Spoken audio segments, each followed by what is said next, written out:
도와주세요. 여기 사람이 쓰러졌어요.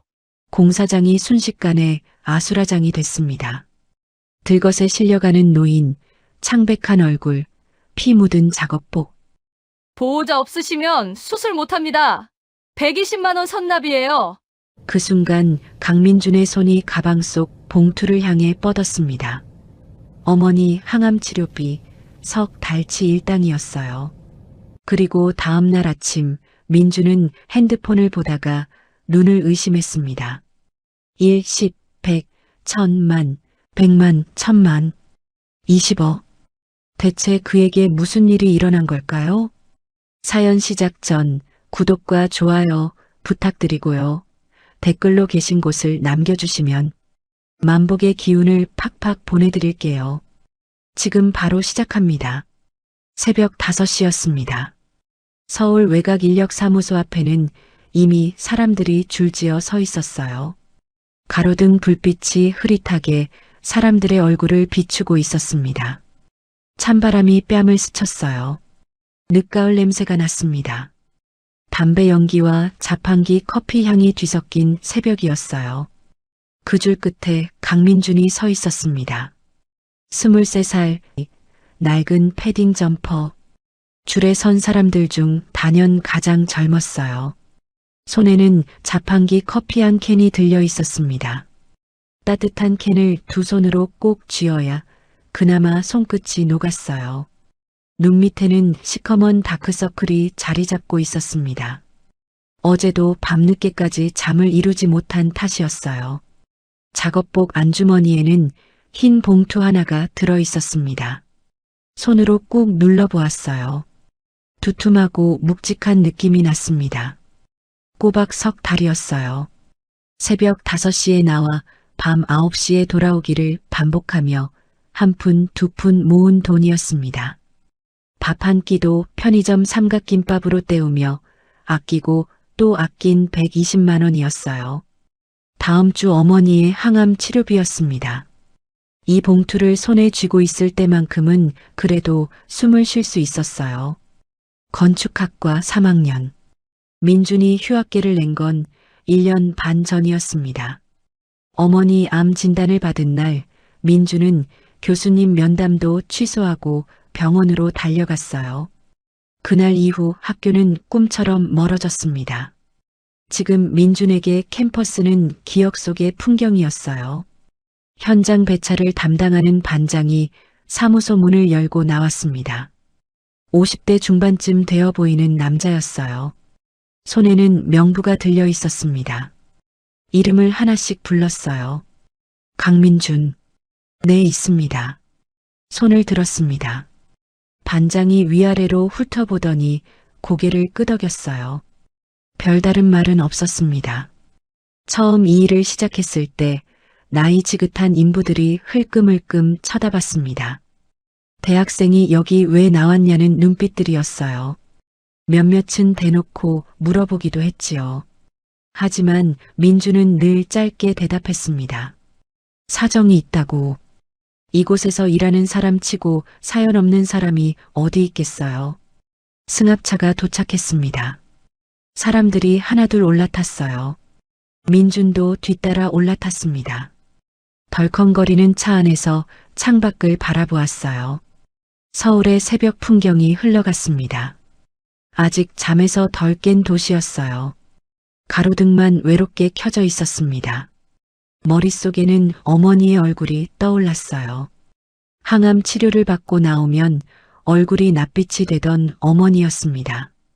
머리카락이 한 움큼씩 빠져도 아들이 병실에 들어서면 꼭 웃어 보이셨어요. 괜찮다고, 걱정하지 말라고. 그 웃음이 더 가슴을 아프게 했습니다. 웃을 기운도 없으면서 아들 앞에서만큼은 웃으려 하시는 거잖아요. 민주는 차창에 이마를 기댔습니다. 유리가 차가웠어요. 오전 8시 현장에 도착했습니다. 15층짜리 주상복합 건물 신축 공사장이었어요. 안전모를 쓰고 안전벨트를 단단히 조였습니다. 발밑으로 서울 시내가 내려다 보였어요. 아찔했습니다. 바람이 불 때마다 비계가 흔들렸지만 석 달이 지나니 어느 정도 익숙해졌어요. 두려움도 익숙해지면 무뎌지는 법이었습니다. 자재를 나르기 시작했어요. 무거운 철근이었습니다. 1개, 2개, 3개. 팔이 저려왔어요. 그래도 멈출 수 없었습니다. 쉬는 만큼 일당이 깎이거든요. 그때였습니다. 현장 한쪽에서 작업 중이던 노인 하나가 눈에 들어왔어요. 70대로 보이는 노인이었습니다. 하얗게 센 머리, 깊게 팬 주름살, 허리가 꼿꼿했어요. 나이에 비해 눈빛이 이상하리만큼 또렷했습니다. 오늘 새로 들어온 인부였어요. 그런데 손놀림이 영 어색했습니다. 분명 이 일에 익숙하지 않은 손이었어요. 옆에서 작업하던 동료가 민준 귀에 대고 작게 말했습니다. 저 노인네 오늘 새로 들어왔다는데 뭔가 좀 이상하지 않아? 민준은 다시 노인 쪽을 바라보았습니다. 이상하다는 느낌 민준도 받았어요. 하지만 곧 고개를 돌렸습니다. 자신도 살기 바쁜 판이었거든요. 며칠이 지났습니다. 노인은 여전히 현장에 나왔어요. 하루 이틀이면 그만둘 줄 알았는데 그러지 않았습니다. 새벽 승합차에도 어김없이 올라탔어요. 안전모를 쓰고 작업복을 입고 자재를 날랐습니다. 다른 인부들과 똑같은 모습이었어요. 그런데 뭔가 달랐습니다. 딱 꼬집어 말하기는 어려웠어요. 그냥 달랐습니다. 민주는 처음엔 신경 쓰지 않으려 했어요. 자신도 할 일이 산더미였거든요. 그런데 자꾸 눈이 갔습니다. 노인이 일하는 모습을 보면 묘한 느낌이 들었어요. 손놀림이 여전히 어색했습니다. 자재 하나를 나를 때마다 멈칫거렸어요. 마치 처음 보는 물건을 조심스럽게 다루는 것처럼요. 하지만 눈빛만큼은 달랐습니다. 현장 구석구석을 살피는 그 눈빛이요. 일을 하면서도 사방을 관찰하고 있었어요. 일꾼의 눈이 아니었습니다. 점심시간이었어요. 인부들은 삼삼오오 모여 도시락을 꺼내 먹었습니다. 민주는 늘 그랬듯 편의점 삼각김밥 하나를 들고 구석 자리에 앉았어요. 그때 노인이 민준 옆에 와서 앉았습니다. 별말 없이 그냥 앉았어요. 노인도 도시락이 없었습니다. 캔커피 하나만 들고 있었어요. 두 사람은 한동안 아무 말도 하지 않았습니다. 공사장 소음만 들렸어요. 멀리서 드릴 소리가 쉴 새 없이 울렸습니다. 먼저 입을 연 건 노인이었어요. 자네, 여기 일한 지 얼마나 됐나? 낮고 차분한 목소리였습니다. 민주는 짧게 대답했어요. 3달 됐습니다.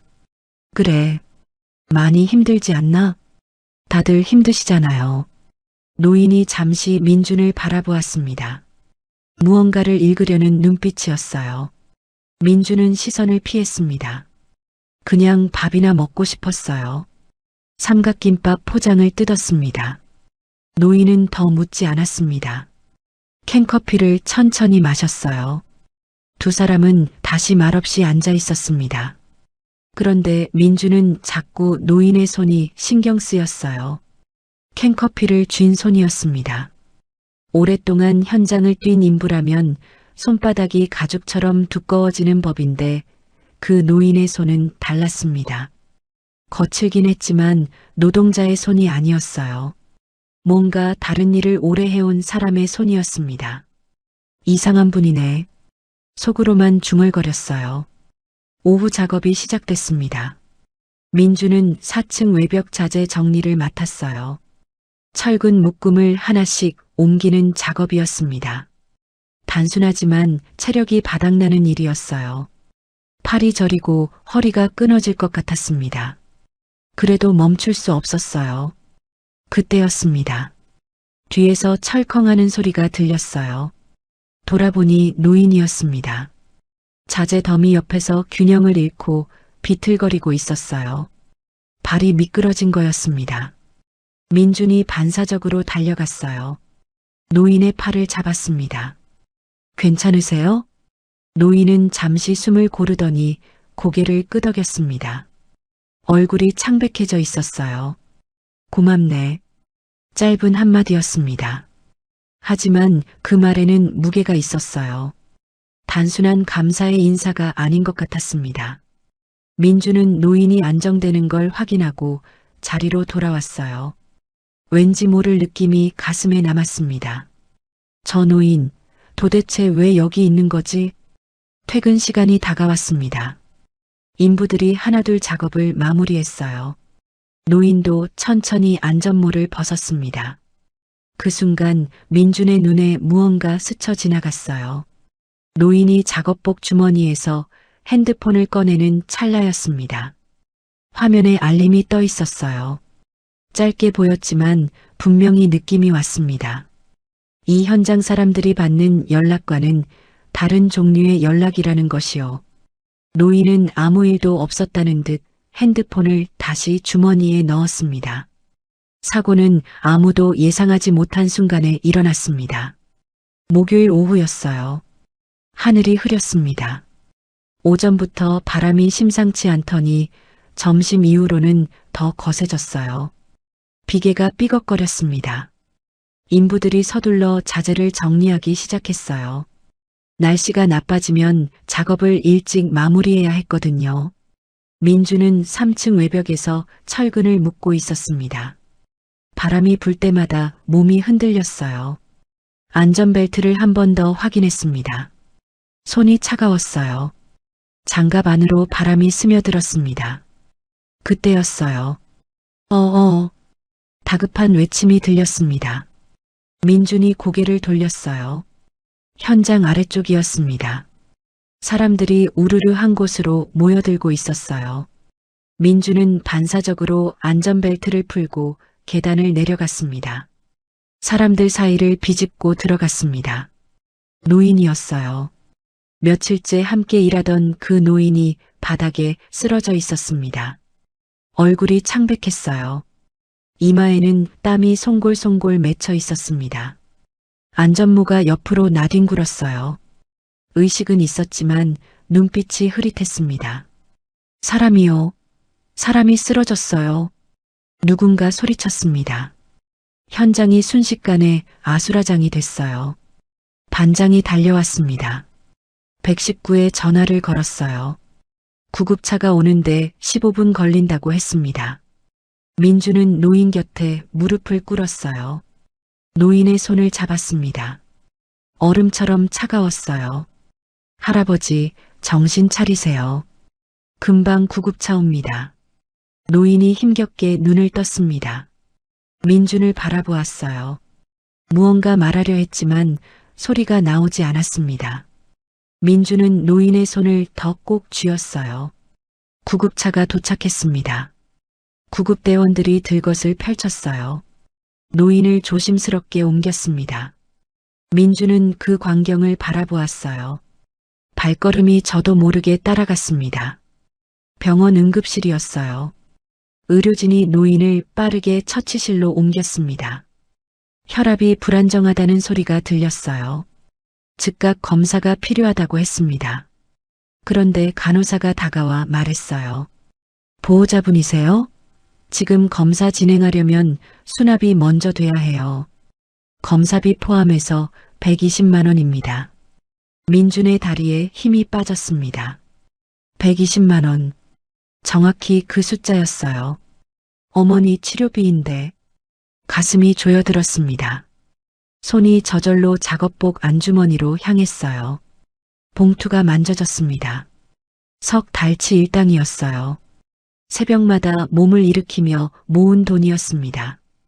다음 주 어머니 항암 치료에 쓸 돈이었어요. 민주는 계단 쪽으로 걸음을 옮겼습니다. 발걸음이 무거웠어요.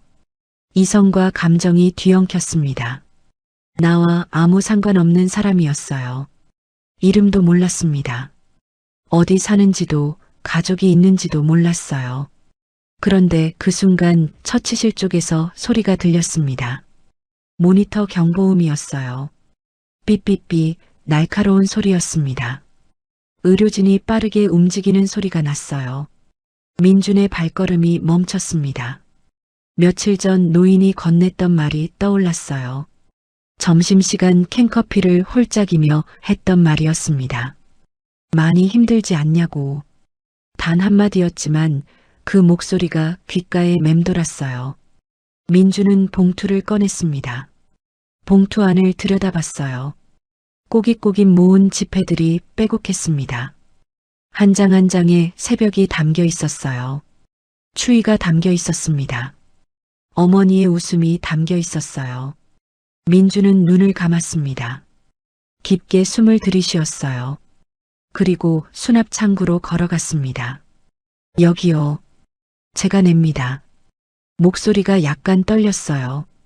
직원이 올려다봤습니다. 보호자분이세요? 아닙니다. 그냥 옆에 있던 사람이에요. 빨리 검사 진행해 주세요. 봉투를 내밀었습니다. 직원이 잠시 망설이다가 돈을 받았어요. 영수증이 나왔습니다. 민주는 그 종이를 받아들었어요. 너무 가볍게 느껴졌습니다. 빈 봉투가 손에 남았어요. 민주는 그 봉투를 구겨 주머니에 넣었습니다. 로비 의자에 앉았어요. 기운이 쭉 빠졌습니다. 어머니한테 뭐라고 하지? 작은 목소리로 중얼거렸습니다. 응급실 복도만 조용했어요. 후회는 되지 않았습니다. 이상하게도요. 그저 앞이 막막했어요. 병원 복도는 늘 같은 냄새가 났습니다. 소독약 냄새와 형광등 불빛.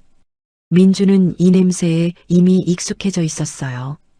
익숙해졌다는 게 슬프게 느껴질 때도 있었습니다.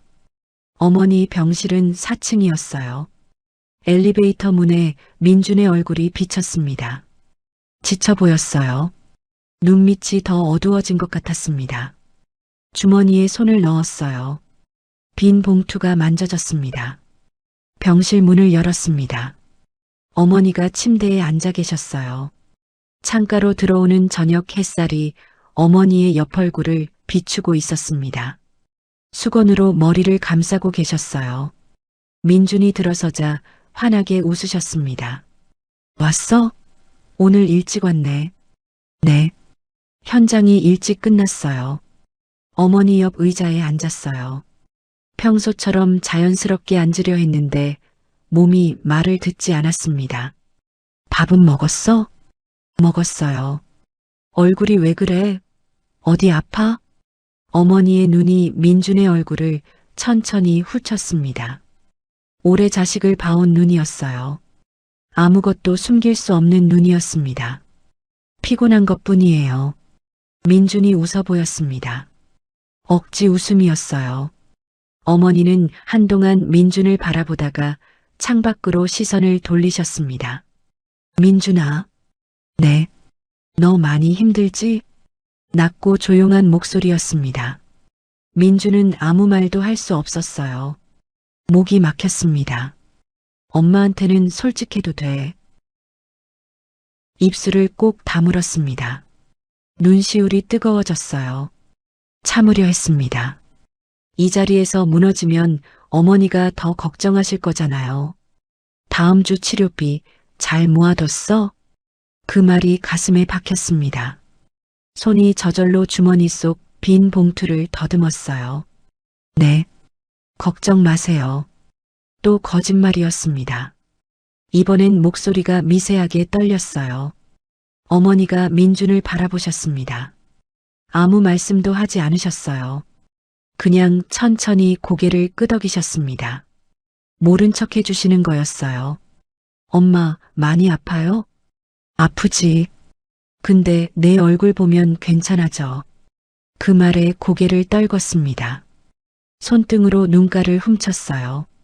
들키지 않으려 했지만 이미 늦었습니다. 울어? 안 울어요. 다 보이는데.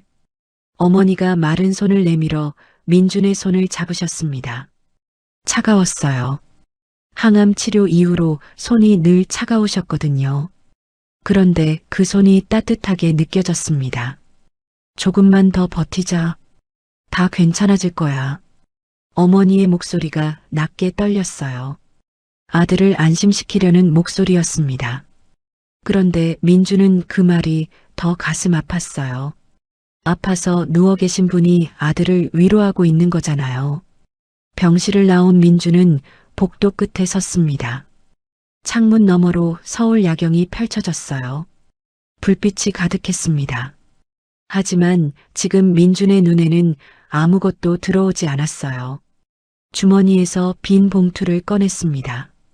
펼쳐보았어요. 텅 비어 있었습니다. 그 안에 담겨 있던 것들이 떠올랐어요. 새벽마다 일어나던 몸이요. 삼각김밥 하나로 때우던 점심이요. 높은 곳에서 무서움을 꾹 참으며 옮기던 철근이었습니다. 다 사라졌어요. 하지만 후회가 되지 않았습니다. 분명 막막한데 마음 한구석이 이상하게 편안했어요. 민주는 봉투를 다시 주머니에 넣었습니다. 다시 모으면 돼. 또 모으면 되지. 스스로에게 말했습니다. 어머니가 방금 하셨던 말처럼요. 다음 날 아침이었습니다. 민주는 평소보다 일찍 현장에 나왔어요. 어차피 잠을 이루지 못했거든요. 차라리 일찍 가서 몸을 움직이는 게 나을 것 같았습니다. 그런데 현장 분위기가 이상했어요. 사람들이 삼삼오오 모여 수군거리고 있었습니다. 얼굴들이 굳어 있었어요. 민준이 가까이 다가가자 목소리가 들렸습니다. 아니, 이게 어떻게 된 거야? 분명히 사물함에 넣어뒀는데. 한 인부가 사물함 문을 탕 치며 소리쳤어요. 얼굴이 불그락푸르락 했습니다. 여기저기서 비슷한 소리가 이어졌어요. 민준 옆에 있던 동료가 작게 말해주었습니다. 상여금이 사라졌대. 이달치 전부. 민준의 눈이 커졌습니다. 상여금은 이 현장 인부들에게 적지 않은 돈이었어요. 한 달을 땀 흘려 일한 수고비였습니다. 자식 학원비, 부모님 용돈, 생활비를 거기에 기대고 있는 사람들이었어요. 반장이 앞으로 나섰습니다. 다들 진정하세요. 얼마가 없어진 건지 확인부터 합시다. 한 인부가 계산기를 두드렸어요. 손가락이 빠르게 움직였습니다. 합치면 딱 120만 원입니다. 현장이 순간 조용해졌어요. 120만 원. 그 숫자가 공중에 떠 있는 것 같았습니다. 민준도 멈췄어요. 어제 자신이 수납 창구에 낸 돈과 똑같은 금액이었거든요. 반장이 엄숙하게 말했어요. 이 현장은 외부인 출입이 통제됩니다. 사물함은 잠가두게 되어 있고요. 내부자 소행이라는 얘기입니다. 그 말에 현장이 술렁거렸습니다. 사람들이 서로를 바라보기 시작했어요. 눈빛이 달라졌습니다. 믿음이 의심으로 바뀌는 순간이었어요. 그때 한 인부가 입을 열었습니다. 최근에 새로 들어온 사람이 누구예요? 시선이 민준에게 쏠렸습니다. 등줄기가 서늘해졌어요. 어제 병원 원무과 앞에서 봤는데요. 저 친구가 현금으로 120만 원을 내더라고요. 옆에서 작업하던 동료가 끼어들었습니다. 어제 병원까지 민준을 따라갔던 사람이었어요. 목소리가 점점 커졌습니다.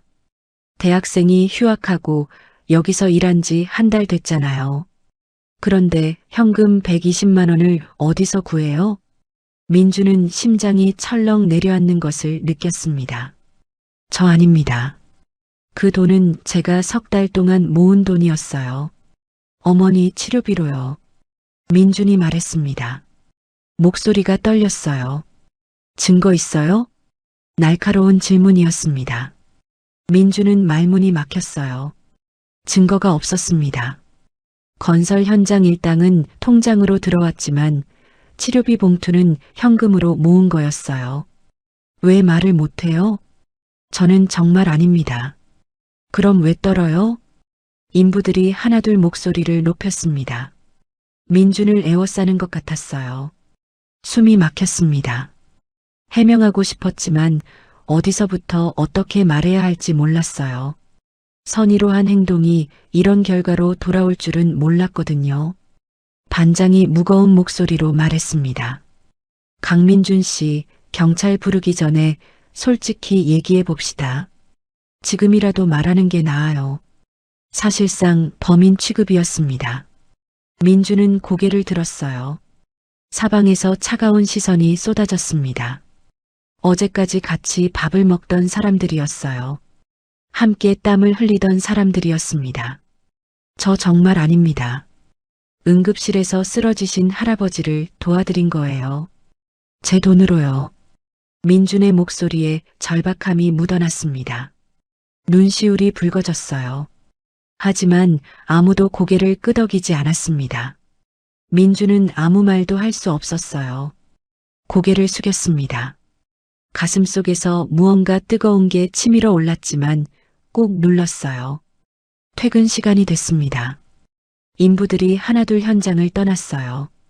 지나치면서 아무도 민준에게 말을 걸지 않았습니다. 민준은 그 자리에 혼자 남았어요. 사물함 앞 바닥에 천천히 주저앉았습니다. 다리에 힘이 풀렸어요. 어두워지는 현장에 민준 혼자만 남았습니다. 바람이 불어 철근을 스쳤어요. 쓸쓸한 소리가 울렸습니다. 다음 날 아침이었습니다.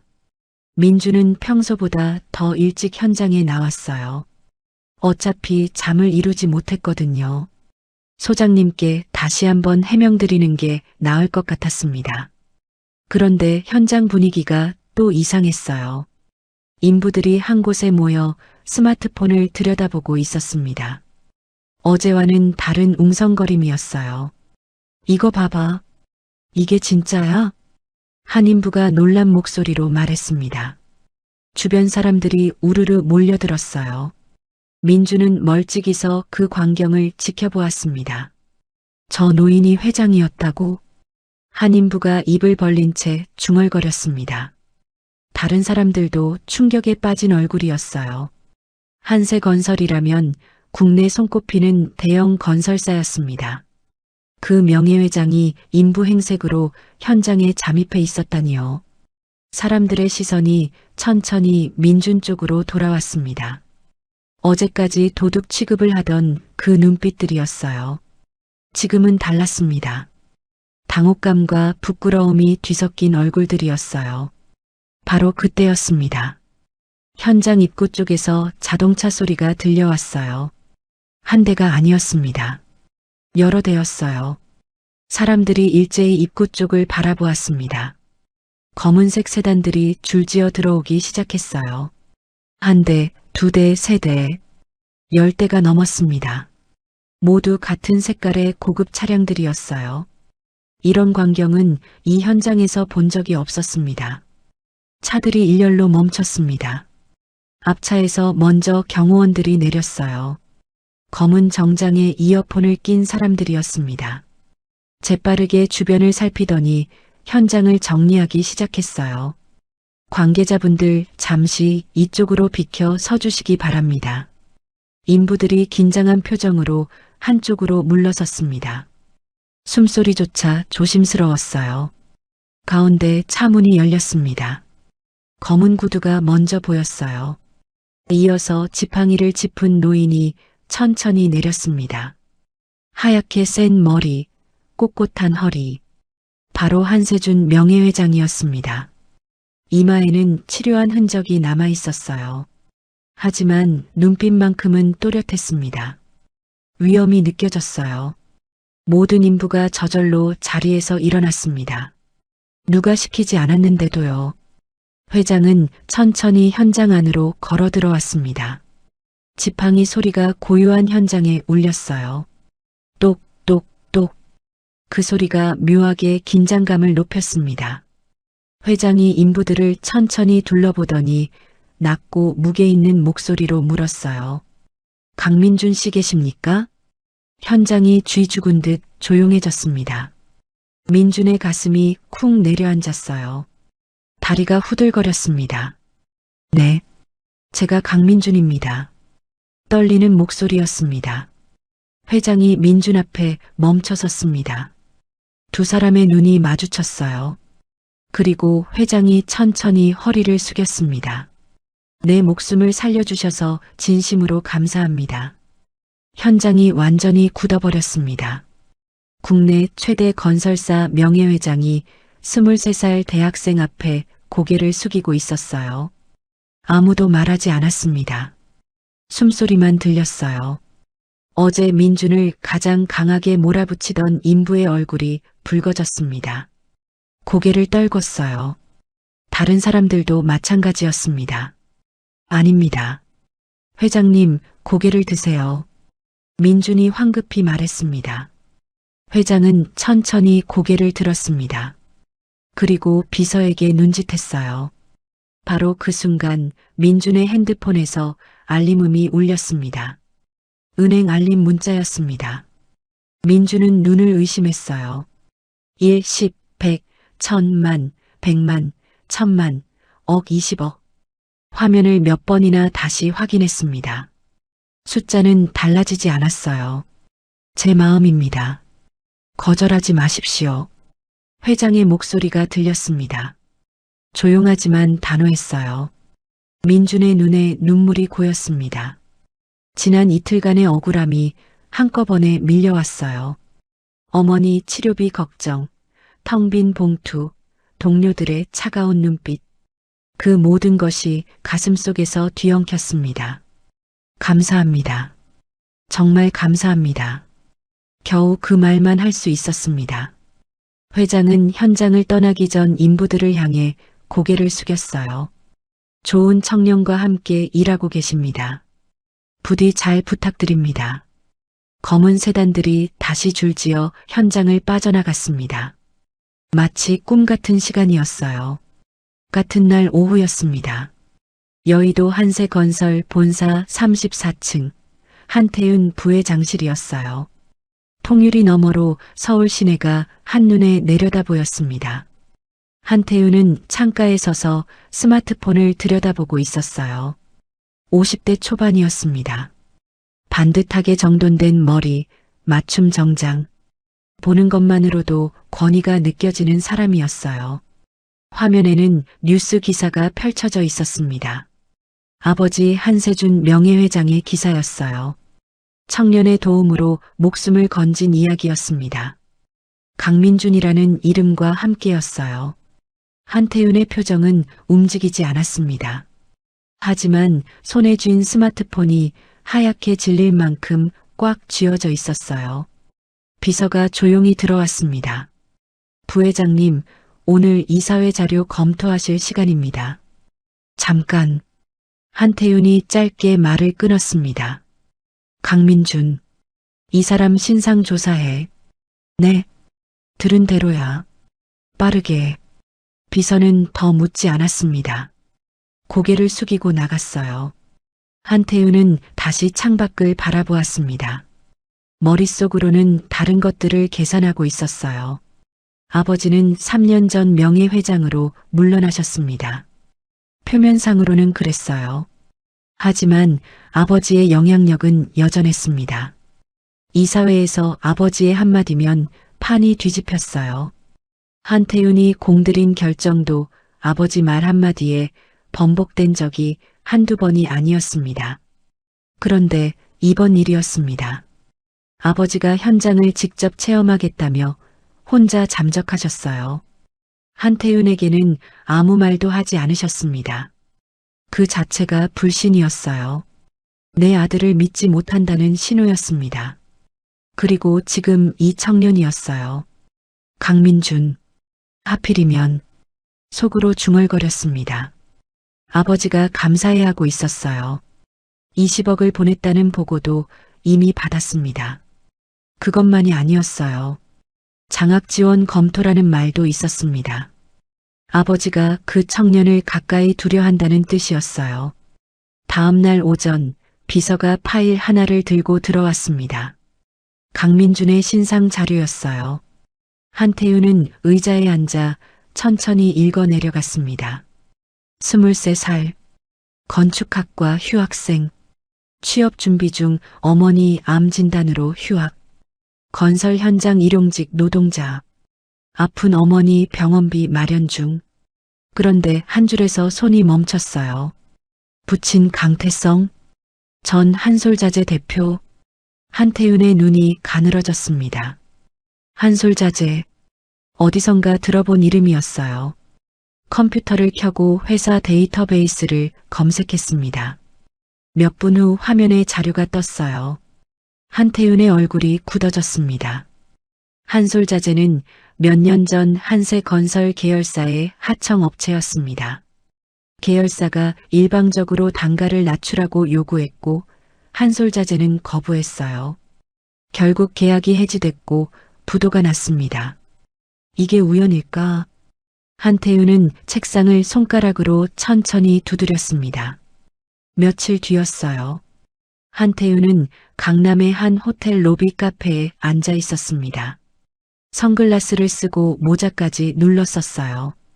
기자가 자리에 앉았습니다. 중년의 남자였어요.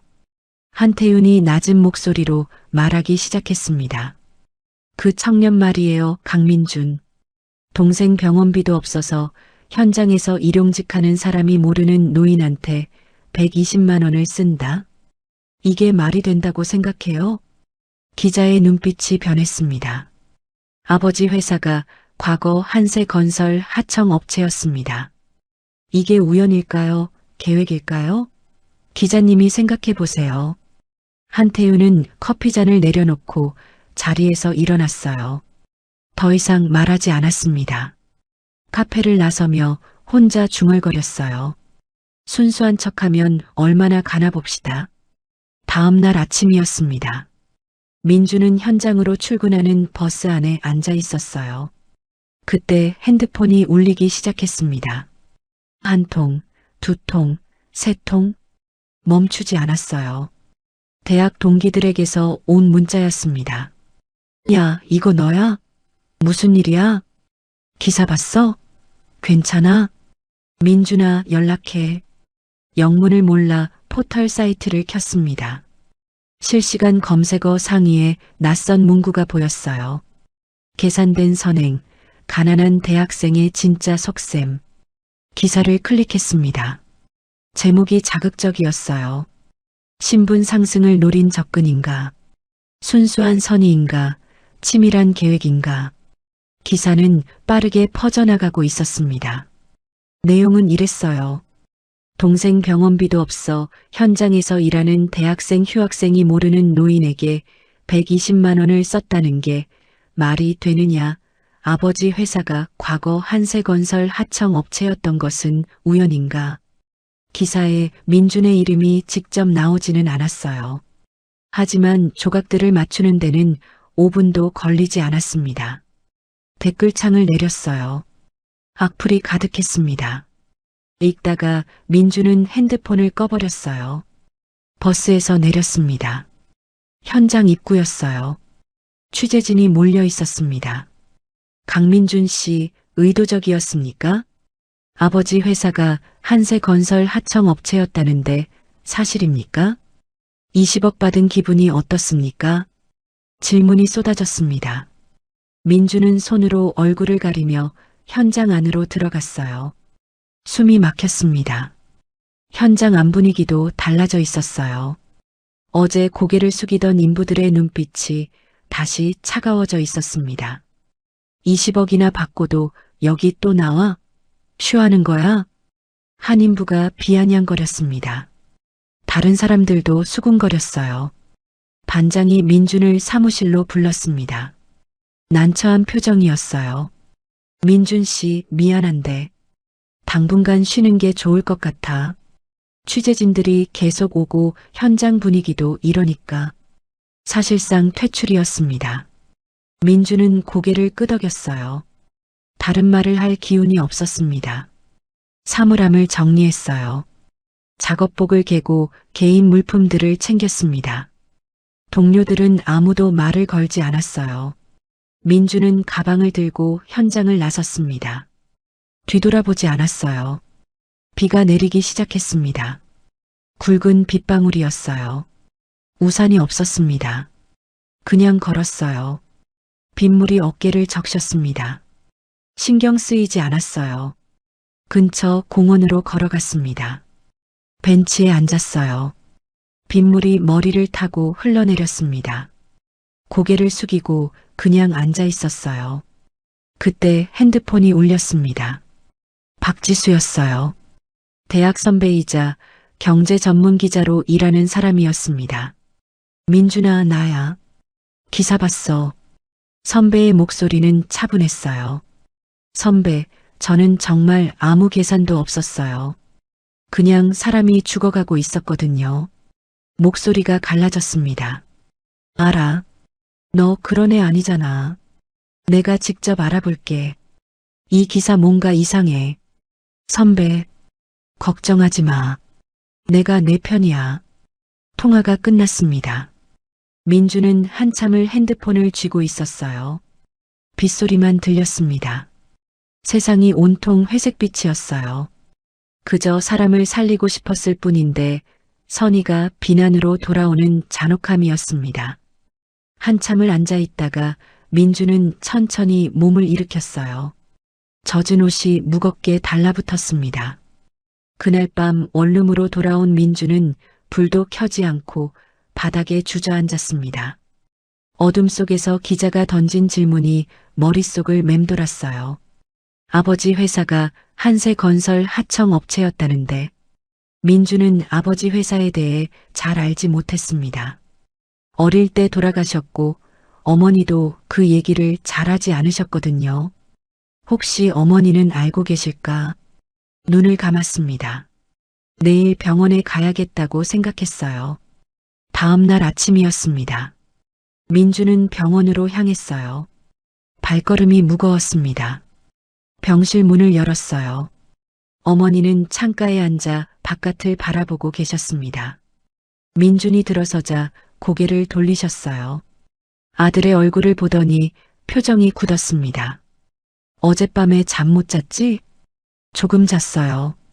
어머니는 그 말에 아무 대꾸도 하지 않으셨습니다. 그냥 민준의 손을 잡으셨어요. 민준은 의자를 끌어당겨 어머니 앞에 앉았습니다. 잠시 망설이다가 물었어요.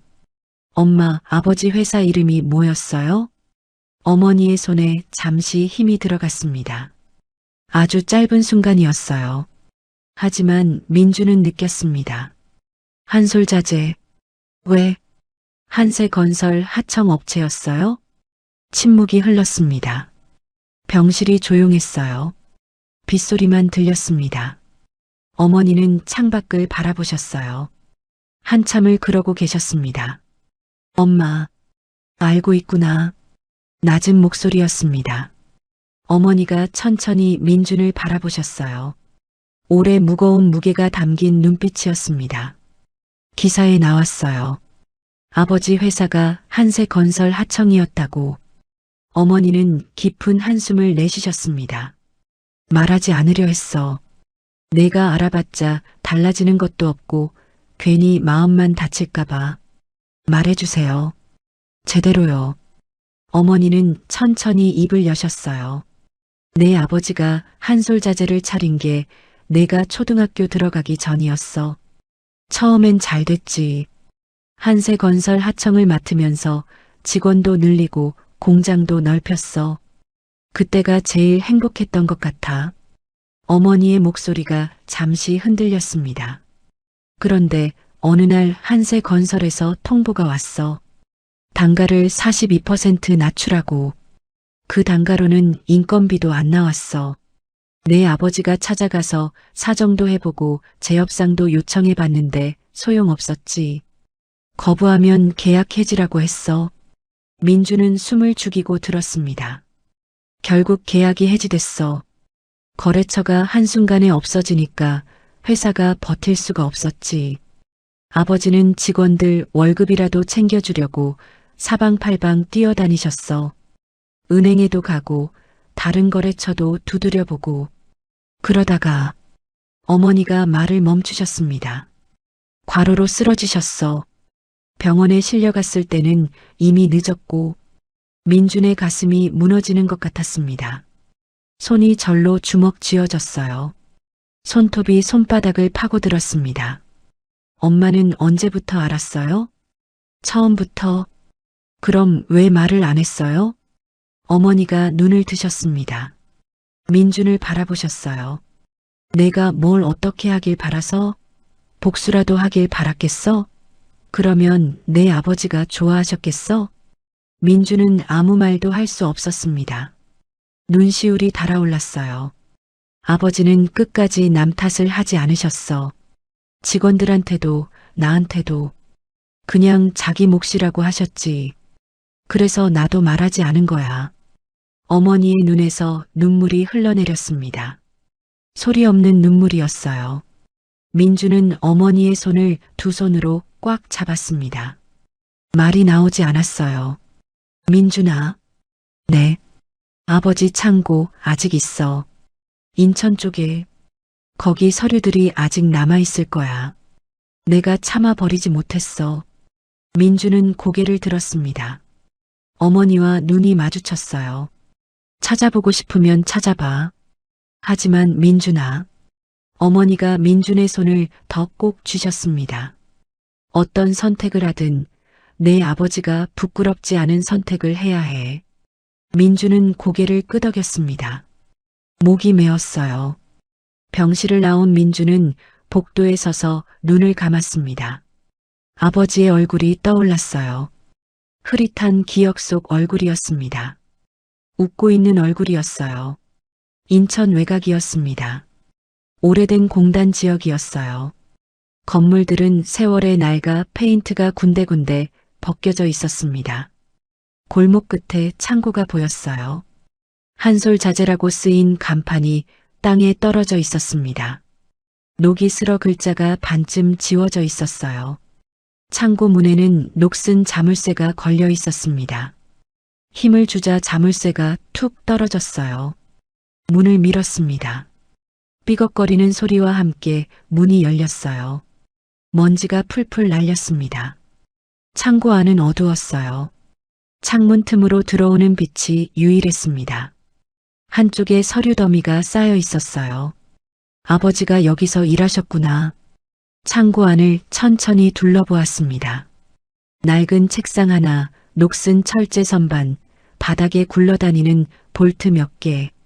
아무것도 아닌 것들이었는데 눈이 뜨거워졌어요. 서류 더미 앞에 쭈그려 앉았습니다. 한 장씩 넘겨보기 시작했어요. 오래된 거래 명세서, 납품 확인서, 인건비 지급 내역. 그러다 손이 멈췄어요. 한세건설 계열사 단가 조정 특별 통보서라는 제목이 보였습니다. 천천히 읽어 내려갔습니다. 내용은 간결했어요. 잔인할 정도로 간결했습니다. 기존 납품 단가에서 42% 인하를 요구하는 내용이었어요. 이행하지 않을 경우 계약을 즉시 해지한다는 조항이 굵은 글씨로 박혀 있었습니다. 협의 기간은 단 열흘이었어요. 서류를 더 넘겼습니다. 아버지가 보낸 재협상 요청 공문이 있었어요. 정중했습니다. 단가를 낮추면 직원들 임금을 줄 수 없다고 최소한의 마진만 보장해 달라고 적혀 있었습니다. 하지만 그 옆에 한세건설 측의 회신이 한 줄로 적혀 있었어요. 수용 불가 시 계약 해지 처리. 민주는 서류를 내려놓았습니다. 눈앞이 흐려졌어요. 서류 맨 아래에 사인이 있었습니다. 아버지의 사인이었어요. 익숙한 글씨였습니다. 어릴 때 아버지가 숙제를 검사해 주실 때 보던 그 글씨였어요. 민주는 그 사인 위에 손을 올렸습니다. 종이가 차가웠어요. 아버지. 소리 내지 않고 입술만 움직였습니다. 눈물이 뺨을 타고 흘러내렸어요. 한참을 그렇게 있었습니다. 창고 밖에서 바람 소리가 들렸어요. 민주는 천천히 일어났습니다. 서류 몇 장을 챙겼어요. 창고를 나서기 전 며칠 전 수소문 끝에 찾아낸 번호로 전화를 걸었습니다. 한솔자재에서 오래 일했던 김 부장이라는 분이었어요. 이틀 뒤 인천의 작은 식당이었습니다. 김 부장은 60대 중반의 남자였어요. 민준을 보더니 눈시울을 붉혔습니다. 많이 컸네. 어릴 때 사장님이 몇 번 데려온 적 있었거든. 아버지 마지막에 어떠셨어요? 김 부장은 깊은 한숨을 쉬었습니다. 버티셨어? 끝까지. 직원들 월급은 꼭 챙기셔야 한다고. 그건 자기 돈 털어서라도 하신다고. 그러면서 쓰러지신 거야. 병원에 실려갔을 때 이미 손을 쓸 수 없었어. 민주는 무릎 위에 올려놓은 손을 내려다보았습니다. 한세건설이 단가를 낮추라고 했을 때 다른 방법은 없었나요? 없었어. 을이 무슨 수가 있겠어. 근데 너희 아버지는 끝까지 그쪽 탓을 안 하시더라고. 그게 더 마음이 아팠지. 식당을 나온 민주는 하늘을 올려다봤습니다. 구름 사이로 햇살이 비쳤어요. 복수할까? 아니면 머릿속이 복잡했습니다. 그런데 어머니의 말씀이 떠올랐어요. 아버지가 부끄럽지 않은 선택을 하라고 하셨잖아요. 그리고 김 부장의 말도요. 끝까지 남 탓을 안 하셨다는 말이었습니다. 민주는 챙겨온 서류를 가방 안에 넣었어요. 서류의 무게가 아니라 그 안에 담긴 것들의 무게였습니다. 발걸음을 옮기며 민주는 한 가지를 결심했어요. 복수가 아니었습니다. 그보다 더 단단한 무언가였어요. 한세건설 본사 34층이었습니다. 회장실 앞에서 민주는 잠시 멈췄어요. 깊게 숨을 들이쉬고 문을 두드렸습니다. 들어오십시오. 한세준 명예회장이 책상에서 일어나 반갑게 맞았습니다. 민준 씨, 어떻게 오셨습니까? 민주는 봉투를 꺼내 책상 위에 놓았습니다. 보내주신 것 돌려드리러 왔습니다. 회장의 표정이 굳었어요. 봉투 안을 확인했습니다. 수표였어요. 민주는 가방에서 서류를 꺼냈습니다. 창고에서 찾아낸 아버지의 계약서였어요. 두 손으로 건넸습니다. 제가 이 돈을 돌려드리는 이유입니다. 회장은 서류를 받아 읽기 시작했어요. 페이지를 넘길수록 얼굴이 창백해졌습니다. 제 아버지 회사였습니다. 한솔자재요. 회장님 계열사의 하청업체였습니다. 민준의 목소리는 담담했어요. 떨리지 않았습니다. 단가를 42% 낮추라는 통보를 받고 아버지 회사는 부도가 났습니다.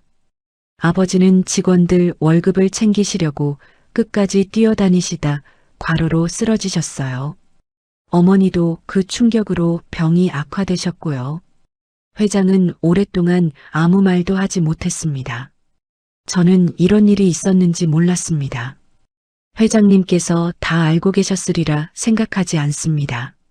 하지만 모른다는 말이 모든 것을 해결해 주지는 않지 않습니까? 회장은 천천히 고개를 끄덕였습니다. 그렇습니다.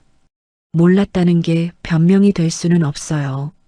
긴 침묵이 흐른 뒤 회장이 결심한 듯 입을 열었습니다. 기자회견을 열겠습니다. 모든 걸 밝히겠어요. 사흘 뒤였습니다. 한세건설 본사 대회의실에 기자들이 가득 찼어요. 각 방송사 카메라가 줄지어 설치되어 있었습니다. 한세준 명예회장이 단상에 올랐습니다. 마이크 앞에 섰어요. 오늘 저는 우리 회사가 과거 하청업체들에게 저지른 잘못을 공식적으로 인정하려 합니다. 회견장이 순식간에 조용해졌습니다. 화면에 피해 업체 목록이 떴어요. 그중 한솔자재라는 이름이 크게 보였습니다. 바로 그때였습니다. 회견장 뒤편 문이 열렸어요. 박지수가 걸어 들어왔습니다. 서류 가방을 든 당당한 걸음걸이였어요. 잠깐요. 중요한 증거가 있습니다. 회견장이 술렁거렸습니다. 지수는 단상 앞으로 걸어갔어요. 저는 기자 박지수입니다. 이번 허위 보도와 관련한 증거를 제출하겠습니다. 가방에서 파일을 꺼내 음성 파일을 재생했습니다. 회견장의 목소리가 울려 퍼졌어요. 동생 병원비도 없어서 현장에서 일하는 대학생 휴학생이 모르는 노인한테 120만 원을 쓴다. 이게 말이 된다고 생각해요? 한태윤 부회장의 목소리였습니다. 임원석이 술렁거렸어요. 한태윤의 얼굴이 굳었습니다. 화면에 영상이 떴습니다. 호텔 카페에서 한태윤이 기자를 만나는 CCTV 영상이었어요. 카메라 플래시가 폭발적으로 터졌습니다. 이것은 한태윤 부회장이 허위 정보를 언론에 흘린 증거입니다. 강민준 씨는 처음부터 아무 잘못이 없었습니다. 기자들이 일제히 한태윤에게 몰려들었습니다. 마이크가 쏟아졌어요. 한태윤은 천천히 자리에서 일어났습니다. 고개를 숙였어요. 죄송합니다. 제 자리가 위태로울까봐 두려웠습니다. 목소리가 떨렸습니다. 회장이 다시 마이크 앞에 섰습니다. 관련 임원 전원을 해임하고 법적 조치를 취하겠습니다. 한솔 자재를 포함한 피해 업체들에 대한 보상도 즉시 진행하겠습니다. 회장은 단상에서 내려왔어요. 민준이 앉아있는 쪽으로 천천히 걸어왔습니다. 그리고 민준 앞에 깊이 허리를 숙였어요. 당신 부친께 정말 죄송합니다. 민준의 눈에서 눈물이 흘러내렸습니다. 분노도 슬픔도 그리고 이상하게도 안도감이 한꺼번에 밀려왔어요. 아버지는 끝까지 정직하셨던 분이었습니다. 그 말을 하는 민준의 목소리에는 자부심이 담겨 있었어요. 기자들이 마이크를 들이밀었습니다. 강민준 씨 회장님을 구한 것을 후회하십니까? 민준은 잠시 생각했습니다. 그리고 천천히 입을 열었어요. 저는 그저 사람을 살리고 싶었습니다. 그것뿐입니다. 회견장 밖에서는 여론이 급변하고 있었습니다. 민준을 비난하던 댓글이 응원으로 가득 찼어요. 진실이 밝혀지는 순간이었습니다. 기자 회견이 끝난 뒤였습니다. 한세준 명예회장은 민준을 조용한 응접실로 불렀어요. 두 사람만 남았습니다. 20억은 받아주시오. 회장이 먼저 입을 열었어요. 민준이 고개를 저으려 하자 회장이 손을 들었습니다. 한솔 자재 건은 법적으로 따로 처리하겠습니다. 그건 회사가 져야 할 책임이요. 하지만 내 목숨을 구해준 일은 별개입니다. 그 은혜는 회사 것이 아니라 내 것이요. 민준은 한동안 창밖을 바라보았습니다. 구름 사이로 햇살이 비쳤어요. 한 가지 부탁이 있습니다. 말씀하시오. 지원 기금을 만드신다면 제 아버지 회사 이름으로 해주셨으면 합니다. 한솔 자재 청년 기금으로요. 회장의 눈이 흔들렸습니다.